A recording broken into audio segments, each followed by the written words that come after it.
The Terrible Two Go Wild.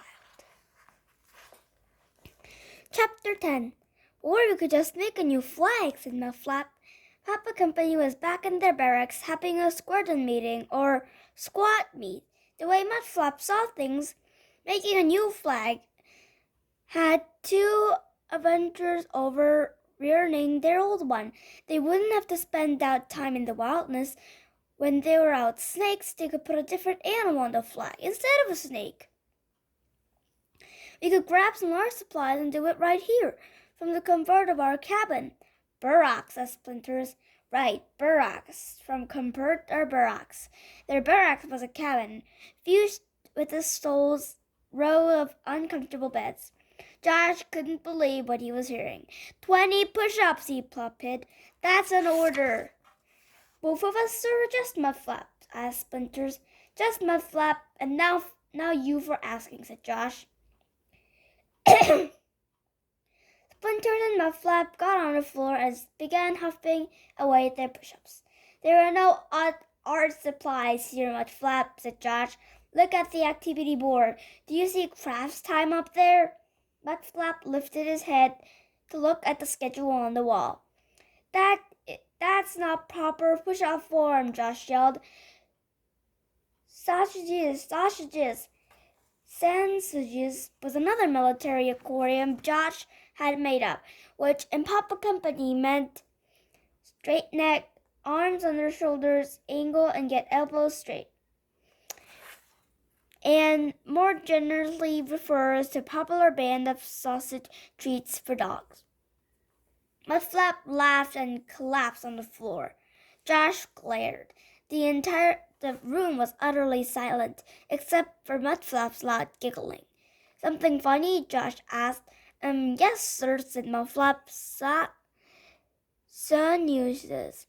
Another Athorium, said Splinters mid-push-up.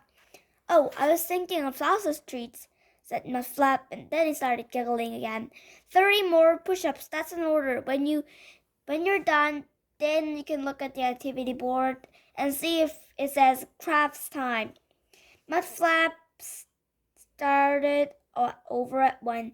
Josh waited for him to do 30 push-ups. 30 push-ups was a lot, especially when people are staring at you. So it took a long time. Josh began to regret assigning the extra push-ups.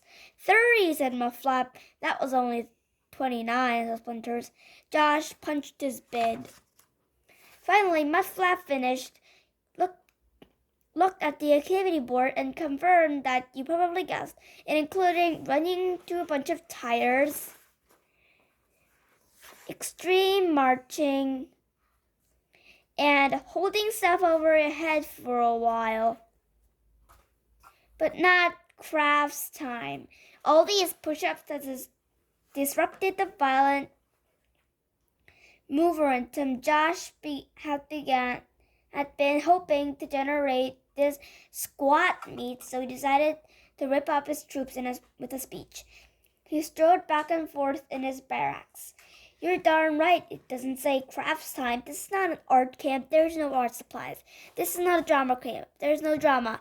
It's left for the drama we're currently involved in.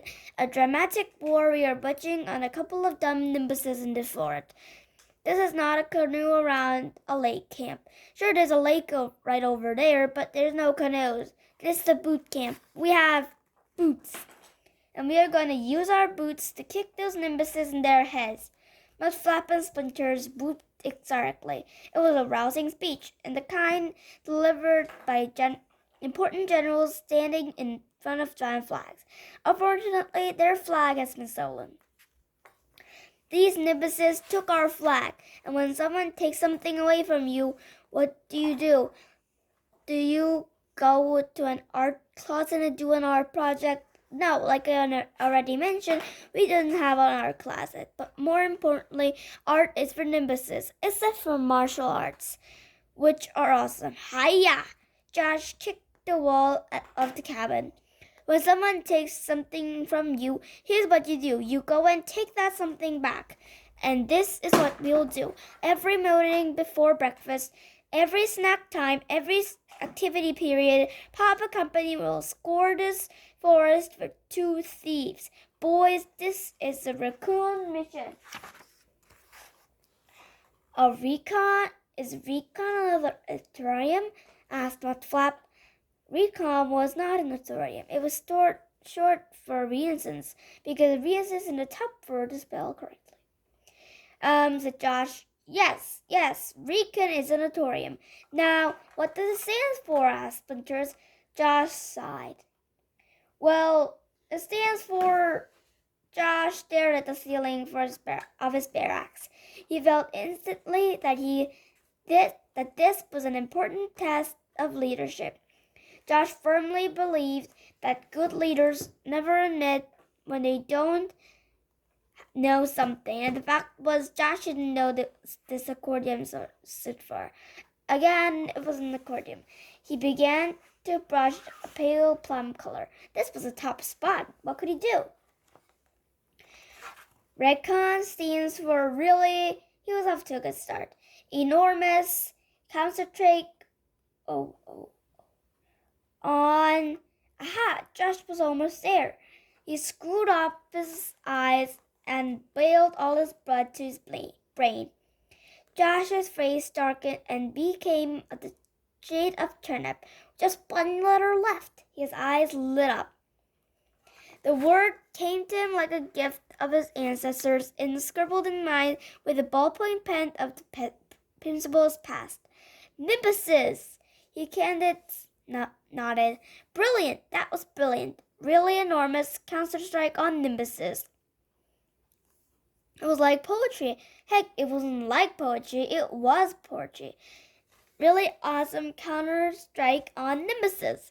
That was a work of art, and not dumb art like whatever flag Mudflap wanted to make, but cool art, like karate, the art of leadership, the art of power, the art of war. Josh had to admit he had a real plaque for his critiums. In fact, at that moment, to commemorate his great accomplishment, Josh has invented yet another accordion. It was an accordion to help him remember what to do if he didn't know what an accordion stood for. Then, seeing ignorance, make something up, Mister, or this which more generously refers to a very tasty currants featuring dumplings and steamed buns. Seeing unquestioning admirers in his Kenneth's eyes, it occurred to Josh that he was a genius, and many people who think they are geniuses, Josh figured out he should probably write a book. It'd be a book containing all the military accordions he made up, and he will call it The Art of War by Josh Barkin. But now a burglar blew outside the barracks, which meant he had to get changed for swimming. Chapter 11. The Art of War was already a book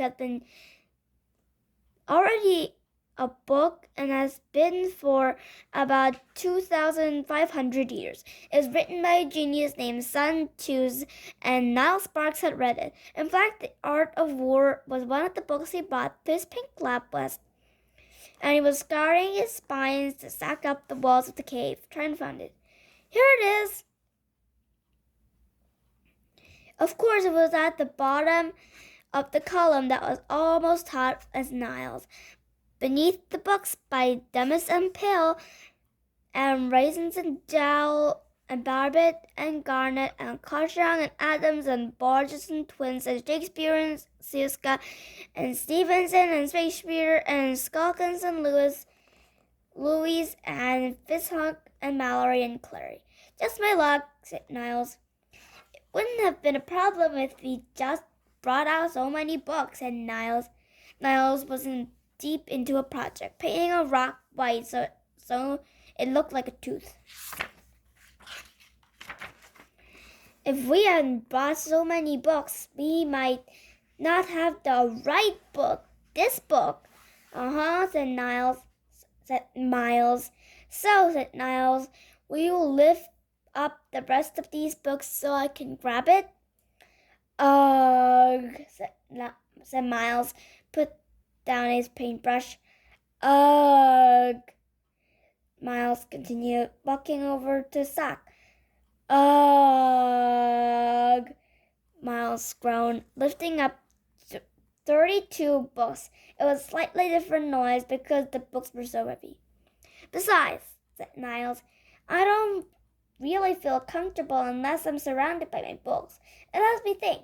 Good books are like good pranks. They challenge the powerful, they expose the truth, and sometimes they're funny. Just grab the book, Niles.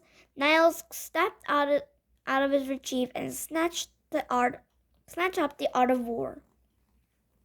A lot of Sun Tzu's advice is specifically for an ancient Chinese generals, but a lot about draft animals and shields. But there's some good stuff for pranksters in there too.